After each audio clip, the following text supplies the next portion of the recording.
बंधो जय जलेंद्र। आज मैं आपसे एक ऐसे महादोष की चर्चा करने वाला हूं जो दोष ही नहीं महादोष होता है और जिसका परिणाम संपूर्ण राष्ट्र को भुगतना पड़ता है। वो क्या है? जैन मंदिर के 7 विशेष दोष।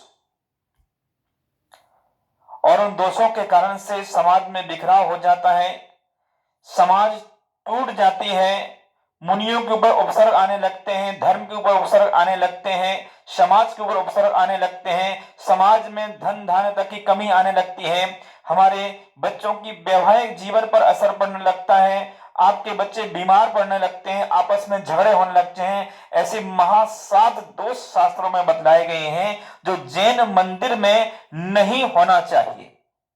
कौन कौन से हैं वो 7 दोष हैं? तो मंदिर में दीवारों से चूना उतर जाना। जो पहले चूने के मंदिर बनते थे आज सीमेंट के बनते हैं।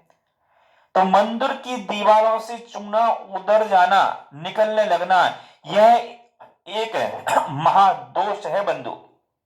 आपने कहीं पर भी मंदिर बनाया है और ऐसी स्थिति बन रही है तो उसका जीर्णोद्धार कराइए। इसलिए कहा है कि 1000 नए मंदिर बनाने से जितना पुण्य की प्राप्ति होती है उतना एक पुराने मंदिर का हम जीर्णोद्धार करते हैं उसके पुण्य की प्राप्ति होती है। क्योंकि उस मंदिर के दुष्प्रभाव से जो लोगों को मन में जो वैचारिकता, भेदभाव, मतभेद पैदा होगा और उससे जो विस्फोट होगा उसको आप रोक रहे हैं, उसका आपको पुण्य प्राप्त होता है। दूसरा जो महादोष है जिसे हम ध्यान नहीं दे पाते हैं, यहां तक कि भगवान के छत्र में भी ये चीजें लग जाती हैं, मकड़ी का जाल।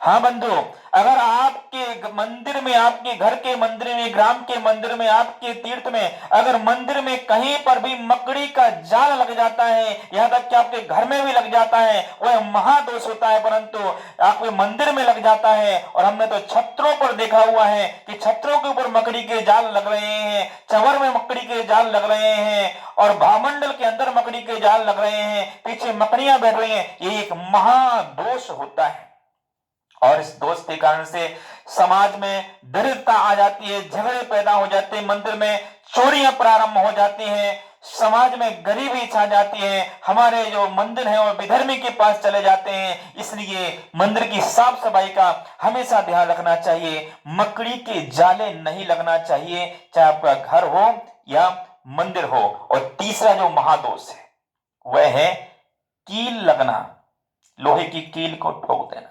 मंदिर, नव देवता में एक मंदिर होता है, मंदिर में कहीं पर भी कील नहीं ठोकी जाती है।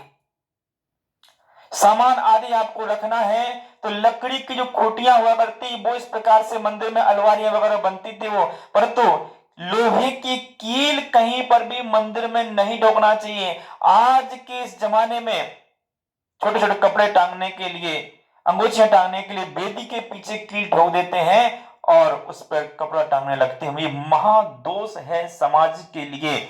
जिस मंदिर में लोहे की कीलें लगी होती हैं वहां के जो रहने वाले जो श्रावक होते हैं वो मानसिक रोगी हो जाते हैं, संतान गूंगी पैदा होती है, अपंग पैदा होती है, संतानों का जो मस्तिष्क है वो पूर्ण विकास को प्राप्त नहीं हो पाते हैं, गर्भ को धारण नहीं कर पाती माताएं, गर्भपात होने लगते हैं, ऐसे महादोष प्रारंभ हो जाते हैं। और चौथा जो महादोष है वह है पोला हो गया हो, मंदिर की जमीन पोली हो गई हो, दीवारें पोली हो गई हो, इस प्रकार की स्थिति बन जाती है तो समाज खोखली होने लगती है। इसलिए मंदिर को ठोस बनाया जाता है। आपने देखा वेदी जहां भगवान विराजमान करते हैं वो एकदम ठोस बनाते हैं, वेदी के नीचे कोई पोलापन नहीं रखते हैं, कोई तलघरा वगैरह नहीं बनाया जाता है, बिल्कुल ठोस रखा जाता है। और किसी कारण से भूकंप आदि के कारण से नीचे की जमीन खिसक जाए और पोलापन आ जाए तो तत्काल उसे ठीक करना चाहिए।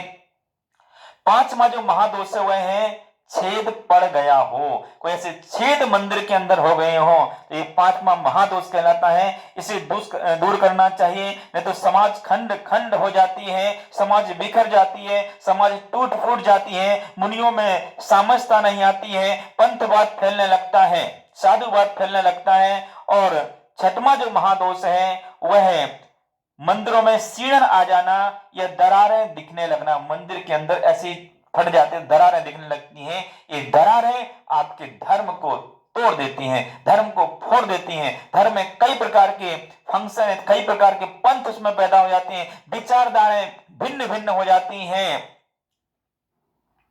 मनभेद हो जाते हैं, मतभेद हो जाते हैं, समाज एक नहीं हो पाती। और सातवां जो महादोष है बंधु, ये महादोष है वो कौन सा है? मंदिर को कारागृह बना देना। बंधु, सोने चांदी की प्रतिमाएं मंदिर में स्थापित कर देते हैं, चोरी ना हो जाए उनके लिए आप ऐसे तिजोरियों में बंद कर देते हो, ये महादोष हुआ करता है। इस दोष के कारण से आप अपने जीवन में जो है ना, कोई भी कार्य अच्छा आपकी मंगलमय कार्य आपके जीवन में नहीं होता है। और महादोष यह कहा गया है, इसे दर्शनावरण कर्म का महान बंध होता है। आप में अगर ताकत है खूब सोने चांदी की प्रतिमा स्थापित करो, परंतु उसे ताले में कभी बंद मत करना, जेल खाना उसको मत बना देना कि भाई बस ऐसा। आपने देखा, कई जगह देखा है कि ताले लगे हैं तो लगे हैं, भगवान जेल के अंदर बंद हैं, एक प्रदर्शनी टाइप की बन जाती नहीं। तीर्थंकर प्रभु तो सभी के लिए हुआ करते हैं। वीतराग भगवान का मंदिर ऐसा बनना चाहिए कि उसमें ताले की क्या आवश्यकता है। ऐसा मंदिर बनाओ जहां वीतरागता के अलावा कुछ चोरी के लायक हो ही ना, हर कोई प्राणी, हर वर्ग का प्राणी आकर के दर्शन कर सके। मंदिर को जेल मत बना देना, मंदिर को कारागृह मत बना देना, ये महादोष हुआ करता है। इसके कारण से आपको नरकों की जेल की यात्राएं आपके लिए करना पड़ेगी, 33 सागर की आपको यात्रा वहां पर करना पड़ेगी। जो भगवान को जेल जैसा समझ करके उनको ताले में बंद करके रखते हैं बंधु, ये महापाप हुआ करता है। इसलिए मंदिर को कारागृह ना बना दें, उन्हें कारागृह में भगवान को बंद ना करें। इन दोषों से हम बचें जिससे स्वयं का और समाज का कल्याण हो सके। ओम नमः। जय जगन्नाथ।